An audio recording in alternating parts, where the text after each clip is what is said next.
leads us off with a mouth fart. That's how I feel about this weather today. Hey everyone, Coach Dave here. We're back with another episode of Peak Performance Podcast. We're sitting at episode 100, officially. And I'm also Coach Bowman. Yes. We said that we would rename the podcast, and Thank you for all your suggestions. I didn't see them. I think you were. I told you all. But yeah, we were going back and forth with it, and why do we have to reinvent the wheel? We're Peak Performance. This is a Peak Performance podcast. It's about everything. That's a mouthful. Peak Performance Podcast. It could just be Triple P. But it's all about the gym. It's all about our members. It's all about people who want to stay healthy in the gym, outside the gym, what we can do to help you kind of find that health and wellness lifestyle. So we didn't feel that we had to come up with anything more than what we are. We're Peak Performance Gym, and we want to be Peak Performance Podcast. Yeah, we're always just pretty straightforward. So no cutesy, funny names, no nothing. It's what it is. It's the name of our gym, and that's what we're doing. It's a podcast for you guys. Should just be the David Corian show. For you guys who follow us and follow our gym, and for our members, we're just trying to figure out different stuff. But anyway, this topic comes on a wonderful rainy day. It definitely chilled off pretty quickly. Yeah, so someone I saw a meme, it said the weather went from 90 to 55 like it saw a state trooper. Pretty much sums it up. So it dropped pretty quick. You're watching this on the YouTube channel. Hello. And we're wearing our sweatshirts today. Our first time wearing these new sweatshirts. It's just chilly. I'm in sweatpants for the second time. I was in sweatpants yesterday. It's just gloomy out. It's raining. It's not sunny and it's not warm. Nope. We were very fortunate. For those who know, we went camping this weekend with some friends, and we did have a beautiful weekend. It was, the weather couldn't have been any more perfect. To the fact where we were wearing t-shirts and shorts, like even at night, like around the fire, in the morning, making breakfast. We didn't have any option on that one though. There's that. So we forgot, first ever camping error. Faux pas. We forgot our Bag of clothes. So we were stuck with whatever clothes we had on our back. Yep. So I backpacked for 5 days, mainly in the same clothes. It's not a big deal. It is what it is. But we had fun. We did some walking, some hiking. I guess we'll call it some canyoneering. Odin is officially a hiking dog. He wanted everyone to know this. We figured out what he liked. His length is about 1.5 miles before he dies out, and then I had to carry him to the car. He does not like being in direct sunlight. He overheats pretty quickly because he's low to the ground. So there was a portion towards the end of our hike. We went around the marsh and it was like 1.5 miles. He was great. Stopped about halfway through, sit in the shade, got him some water a couple times, and then we continued on. And there was a spot where like a wooden bridge And over the water, cattails. and the cattails were too high. So the wind, like it was a beautiful breeze, but down where his level was, I could feel it off my feet. It was pretty warm down there, and he wasn't getting enough breeze, so he started panting pretty heavily. And moving. So I had to pick him up and carry him to the car. He is better now. Then we went for a hike later in the afternoon. He loved that one. I don't know, it was like a cliff. It was very rocky, and he loved going between the rocks like this, searching for fowl to hunt. He was like loving it, and then we were on these rocks that were like 30 feet above the ground, and they were Like there was like crevices that were like deep, and so you had to like step over for us. Like there was one like we had physically kind of hop, but otherwise they were for us just steps. But for him, that's a jump. But I tell people all the time, he is the most fearless dog. That's like he makes me nervous when we first walk to the cliff because he like looks over it like ooh, and I'm like, is he gonna fucking jump? Like does he know what's going? So he definitely liked that. I just get nervous, and I think he needs like a better leash and harness then if like those are things we're gonna do.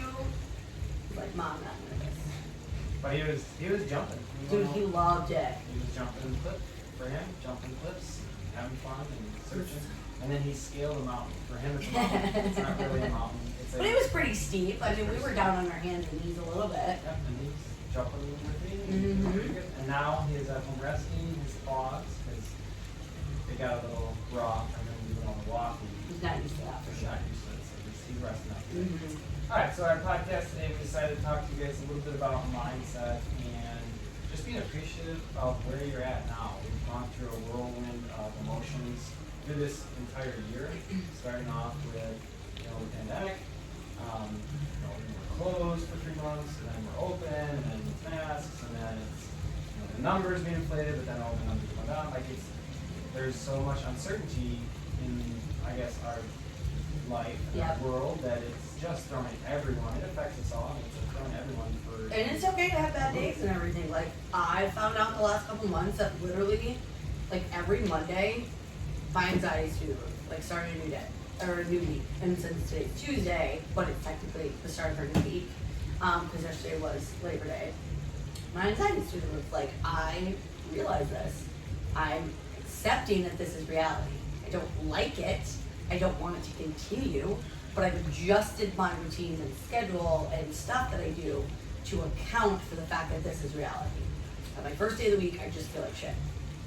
Yeah, and I think everyone is going through these ups and downs of emotions, regardless of what spectrum you're on. It doesn't matter. None of that really matters. It's just that it does affect everyone. These are global issues. They're local issues as well, and everyone just has it's affecting everybody differently, and that's okay. We've talked to several members to try to explain it's okay to have a difference of opinion from somebody else. Mm-hmm. You don't have to see eye to eye. That's what makes people so unique and great in relationships, so interesting, because I think people forget that is just because you believe in something and somebody else doesn't believe in what you believe in, that's what makes us society. I think we're so quick to kind of take that internally or feel that we're being judged, when it's okay to understand that I can have my feelings, you can have yours, and it's okay. Yeah. But with that, everything in life is just hitting people at different times, different ways. So how can we keep doing the things that we need to do to feel good? One of the things that I've been doing, obviously I talk about this a lot. Meditation is huge, but one thing that meditation teaches you is about being mindful and appreciative of where you're at in the moment. So one of the things that this past weekend, it was super nice to be outside in nature and hearing it was beautiful wind at night. Yeah. So you could hear the trees above us just swaying in the breeze and hearing the crickets and stuff like that. So I just had to sit there for a few times in the tent and just take in that kind of crisp air, the nighttime fall air that's coming through, and then listening to the trees and just understanding the part of nature and just appreciating that. I think is a big thing. No matter what's going on, just stopping to appreciate what you have is huge, monumental. Yeah, I think it makes a difference. Absolutely. I think too, I've talked about this in the past and maybe I haven't talked about it lately. Everybody always feels rush and they don't get to do enough, and the summer went by really fast, or the weekend went by really fast, or this or that. I think stopping and appreciating the moment and also being present in the moment is how you then make memories, which then when you look back, you're like, oh, I did do a lot of things because I have all these memories. But when we're in a moment and we're constantly answering our phone, or we're running around, or we're doing this, or we're doing multiple things, or you're thinking about the next thing, that's when people are like, oh, well, I didn't enjoy my weekend. Well, no, because you were constantly go, thinking about all the other things, so then you didn't appreciate it, you didn't set those memories, you didn't embed it in your brain, and so therefore it feels like you didn't do anything. Right. Yeah, and that's the way of our life right now. We're decided go, and just taking a few seconds, even if you're not meditating, just pause and reflect. Even whatever it is, it could be, you're happy that you're, for example, marriage at a house. We asked everyone before classes today, what is the one thing this summer that you're most proud of that you did? And I've heard some amazing things. Some people saying staying committed to the gym, not getting sidetracked. Some people said they spent a lot of time outdoors, bike riding for the first time. They put in a lot more miles than they've ever thought of. Some were kayaking, hiking, camping, stuff like that. It was really cool. And then like my Rachel's thought was we finally bought a house. You know, just kind of reflecting the things that you're able to do. Yes, me and you have different opinions. You're talking about like the grand scheme of being grateful and appreciate. I'm talking about like just sitting, being in the moment. Like we sat at the pool and I watched a hawk for 10 minutes fly around. Like I'm not thinking of anything. I'm not being thankful. You know, sometimes that's hard for people. Like it's overwhelming. Like I'm just like also part of that is just being in the moment. Right. When we were coaching yesterday, I'm in the moment of class. I'm enjoying the people I'm around. I'm watching them work out. I'm physically coaching. Like I didn't think about the emails I had to send or the calls I have to make or the house we have to clean. Like more people need to be present in what they're doing in the moment. Yeah. You know, maybe, and you know what? You had a crappy day at work, busy day at work, kids were annoying you. Maybe it's, I got that, to have that hour at the gym today, and I enjoyed it, right? And like, just being present in that workout, I think a lot of times, what I've seen a lot too lately is, as soon as you're done your workout, members are texting or playing on the phone. And I'm like, hey, stop just scrolling through Instagram, stop playing on Facebook. Because like, this is your time for you to disconnect and just be present in the fact that like, hey, I'm mobilizing my shoulder to recover the range of motion that, you know, maybe I'm lacking from the workout, or Not even that, like just feel calm it. down. Like Yeah. people are like, oh, I don't feel it. It doesn't do anything because you're not listening to your body because you're playing on your phone or you're thinking about the next thing. Be present in the fact of what you're doing and be like, how does this feel? What does my body want? You know, do I need to move over here? Do I need to do this? Do I need to go deeper? Do I need to, you know, what is it? And again, like, no one wants to sit in their head. Yeah. Like, everybody's like, fuck that. There's things in there I don't want to deal with. So, like, we just distract ourselves with everything external. And we need to just get a little bit more internal and know that that's okay. Doesn't have to, like I said, doesn't have to be deep, doesn't have to be crazy. Just like, what's going on right now? How does my body feel? Yep. I think that when you do it, you'll slow down with the fact and recognize some things about, you know, does life suck sometimes? Yeah. There's some bad things about it. I think people forget that life has tests in it. And when it throws curveballs at us, it's how we react to them. Those are learning experiences that we can take with us. So let's talk about, like, a little bit on a bigger scale what we said we were going to talk about today, which I don't know how we got on this tangent of gratuity and being present in That's emotion. just what I want to But talk about. I thought we were going to talk about like how to figure out getting to the gym. Because like if people aren't even getting to the gym or working out, like they can't be present in the moment. They can't be Right. thankful. So that brings us to our second topic. This topic was something that was on my mind, and I know that Courtney deals with a lot of member stuff, Mhm. and something that we're just chatting about is just everyone's routine. So like, okay, you thought maybe, okay, summer's crazy, everything's closed, all right, school's coming back, kids can be out of the house, and whammo, you're thrown at with like, nope, kids are staying home with you, and Or rotating being at home, like some of it's at, so this is where my clients, both fitness and nutrition, get thrown off. Because they're like, oh, during the week I'm really good, but the weekends I'm not. Because your routine's different on the weekends. Again, people don't go to work, people don't go to school, all that stuff. But now when you're doing that during the week, you know, some people have jobs where they're rotating who's going in the office on certain days. Like I know some members, their job is like, okay, this amount of staff goes in to the building on Mondays, Wednesdays. This amount of staff goes in on Tuesdays and Thursdays, and schools are doing that. So now you've got 7 days a week, almost every single one of them have a different schedule style. And I think what's hard for people is this year has shown all of us how much we are creatures of habit and routine. And because there's just one thing after another that's disrupting that routine, everybody is now putting out fires. Okay, we're just being reactive to what's going on, and we've lost a lot of that ability to pre-plan and like make sure that there's not things that are going to start fires. And that can be very overwhelming.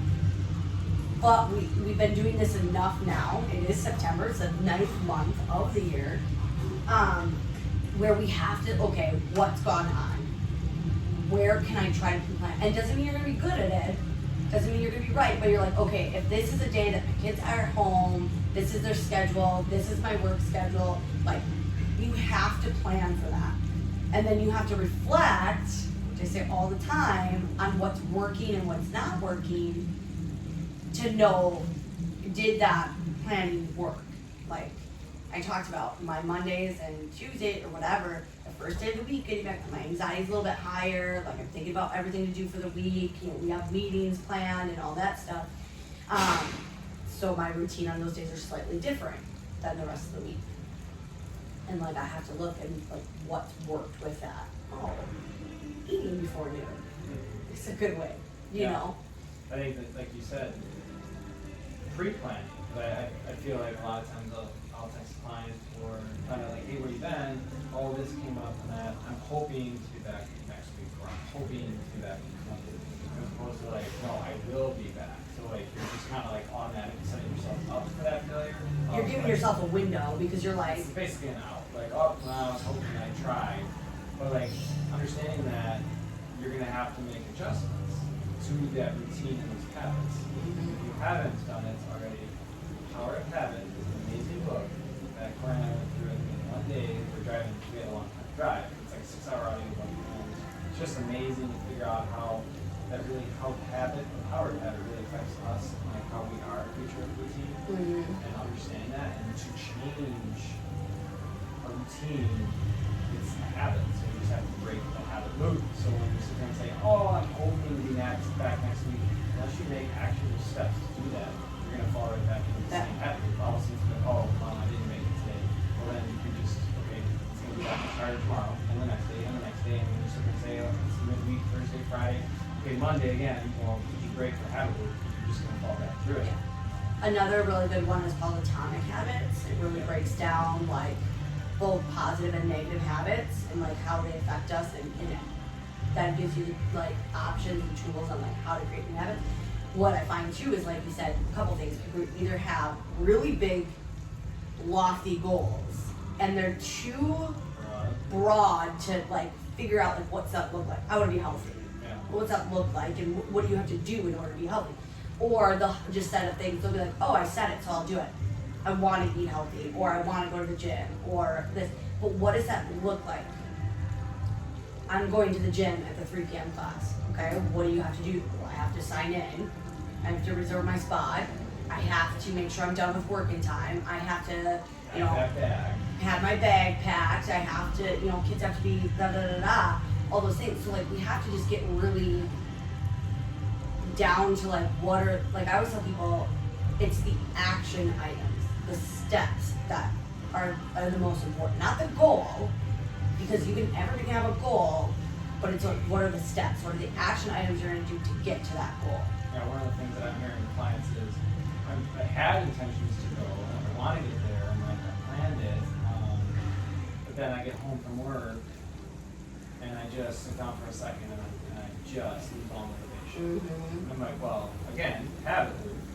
Your body is so used to using your home as like, your home is your domicile, your place to relax, right? That's why you don't want to mix like having, it's so hard for people who are working from home right now because you're mixing work and your pleasure area with it, so it's hard to relax at home now. Whereas like normally, you go to work, you do whatever you're going to do, and when you get home, that's where you unwind, and that's where you feel safe, that's where you can relax. And I'm having clients who are like, well, I get home and I just sit down for that second, and then I just want to relax, and come on, I just can't get up, motivate myself to get back up. And it's because your habit loop is telling you like, no, we're at home now, this is where we relax. So like you need to break that habit loop, and the way you do that is you don't go home.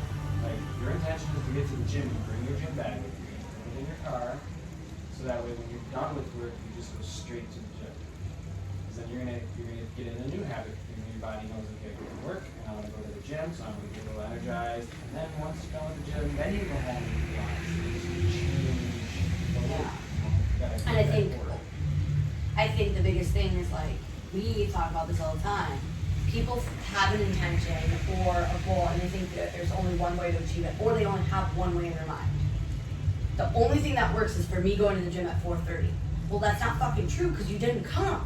And every time you try to come, it's not working. Something comes up. You're too tired from work. Your kids need to go somewhere. You hadn't eaten, whatever it is. So that's not true. Going to the gym at 4:30 is not the only time. You now have to figure something out. Do you go earlier? Do you do the 5:15 or the 6:30 a.m.? Do you work out on your lunch break? Do you come straight from work? Like, what are those things? Because we keep trying to force things that aren't working by saying this is my only option. Yep. But it didn't work. Look, I had a client, can I read this? This is so funny. So I have a client, I do her nutrition, and she's doing really good on that. Like I said, she thought August wasn't the greatest month, but she ended up coming in and doing her measurements, and they're down. She lost like a couple pounds of body fat, gained muscle and fluid level, which was really good. She needed that, she's outside and all that stuff. So the scale hadn't changed, so she just assumed she didn't do anything, but she did. And she's feeling good. But her workouts are just not happening. Like this mental from everything everybody's done all year kind of hit her late because she is a strong person. So she's like, my fitness is just not, like I have all these intentions of working out, but this comes up or a meeting comes up or something because she works from home right now. And she wants to do cardio because she's a soccer coach and she knows she needs to do it, but she just, again, has this one mindset. So I told her, write down everything that counts as cardio, okay? Because we think, oh, I have to run for 30 minutes, that's the cardio. Nope, write down everything that's cardio. So that was her homework. So today, cardio options: soccer, burpee, sex, running your mouth, running after the taco truck, eating tacos fast without hot sauce, fighting people's husbands for being late for dinner, crying into hyperventilating. So like, she's being funny, obviously, but she's opening her mind to what these other possibilities are. Yeah. And that will then get her to find something that actually works versus keep trying to do something that's not working. Correct. And that's kind of where this whole podcast was intended. We just want to like open up our minds to realizing different ideas instead of fitting that square peg into the round hole. Like there's going to be, you just have to be mindful that things aren't going to work, and you just change up a little bit. I mean, we do this on every level of our lives as human beings. You do this with work, you do this with your personal lives, you do this with your recreation, your kids, your pets, or anything. I mean, even me, you had this long talk, last fall? We always talked about vacations. We talked about it with our friends this weekend. Because of our old life, we always took these big brand vacations that were 7 to 14 days. Because when we had to put in for vacation in our old lives, we would pre-plan it. Like, beginning of the year, January goes around, per seniority, this is your vacation time. So you couldn't just take a day here or there as much as we would like. So we always had it in our head that in order to have a vacation, it had to be 7 to 14 days. But we can't be away from the gym that long. We don't want to be away from the gym that long. So we need to rethink what vacation means, which could be a half day. We could leave early sometimes on Fridays and we're sitting on the pool. Now we're gonna go hiking or biking. We might take Friday, Saturday, Sunday. We might take Monday, Tuesday. We're rethinking all the ways that vacations can be a vacation. Yeah, and making it work and fit. Like, vacation doesn't, like you said, doesn't have to be 7 to 14 days. And you can, even if you got away for a little 2 or 3 days, still getting away. And even if you did it for a day, hiking for a day, yeah, 2 to 3 hours, being appreciative of that, and understanding, recognizing that, okay, that's something that I did. Yeah, I do my clients with nutrition. They talk about eating healthy, and they're like, again, fighting to put something that doesn't fit into their life, and they're like, with cooking. And they're like, I can't cook, I don't have time at night. And then I give them simple ways to do an air fryer or crock pot or full wrap. And they're like, oh, well, that's really easy, it only takes 30 minutes. I'm like, yes, because we're expanding our options. And that only comes with knowledge. That comes with trial and error. And it comes with like researching what works and what is out there. But we keep, again, we revert to what we know. And if you're used to like coming home to like elaborate home cooked fresh meals, it's hard for you to think of other things. And if you're not used to that, if you're used to fast food, it's also hard to think about how to cook properly at home. So it just takes time, expansion of like what does this mean? You know, we tell people all the time, like, well, I can't come to the gym for an hour. Like, I have to go, I can't, okay, come in here, ride a bike, row, that option's still here, we have open gym, coaches are here, you know, getting in 20 or 30 minutes is better than nothing. Or, well, okay, I can do that, but then I don't know what to do. Like you said, like, okay, well, ask a coach, we're here all day. Like, hey, I don't have time for the workout, what do I want? Like, what do you want to do? I'll give you something, any one of us will give you something, right? There's the after party on the TV that you know is different from class. You know, usually it's strength-based or accessory-based. If you're just not feeling it today, you don't want to do a whole lot, like do that part. You know, that's always an option. You can just come in and do, or you could be like, I don't know, today it looks like it's 4x3 front squats. I don't feel like doing front squats. Back squats, maybe. I mean, like, change it up. I feel like doing a shoulder workout. Do the same rep scheme and strict press. I don't care. Like, I see people do that all the time. They want to come in and just bench press. Like, that's cool. You know, if you still don't know what to do, you don't want to make up things, like, you do. Or people text me, hey, I can't get to the gym today, I'm at home, what can I do? I'll give you something to do at home. Like, we have to expand, instead of saying like, this is my only option, and if I don't do this, then nothing else is worth it, is a load of bullshit. Doing something in any aspect of your life is better than nothing. Yeah, and if you can't simply make it to the gym, like, take the dog out for a walk. And Yep. appreciate the fact that, okay, this is an exercise for the day, and understand that that's okay. Because that's still moving forward. We also had a client last week who, you know, couldn't make it to the gym, and I know that it's killing him, and you know, was worried that he was going to lose all his gains in 2 days. Oh, I'm going to lose it all, and get really stressed out about it. It's like, you're not going to lose your gains in a week, in a few days. You know, the only thing that would really hurt you is if you go a whole week, you weren't drinking, you weren't sleeping, you weren't eating, you weren't doing anything. Like, that's going to definitely hinder your gains. But like, as long as you're still eating healthy, still eating the calories to maintain the muscle, to maintain what you're And doing, you're doing something. your body will recover quickly. And sometimes it's okay to take a week off, or like why we do deload weeks, like kind of taking that intensity down, focusing on moves that aren't so like always taxing the CNS. And sometimes we say like the weightlifting section last week, we said don't go over 75%. You know, those are very important for recovery and your central nervous system to come back down to earth. And then you get a week like this week, you go back at it. It's always good to have that. Yeah, I think our hardest thing is like, again, we're putting out fires right now, and so it's hard to understand. In order to not keep having to put out fires, like the first step is like, yes, I'm putting out this fire, but I'm gonna plan ahead so that the next one doesn't happen. And that's a little overwhelming for people because that is stressful.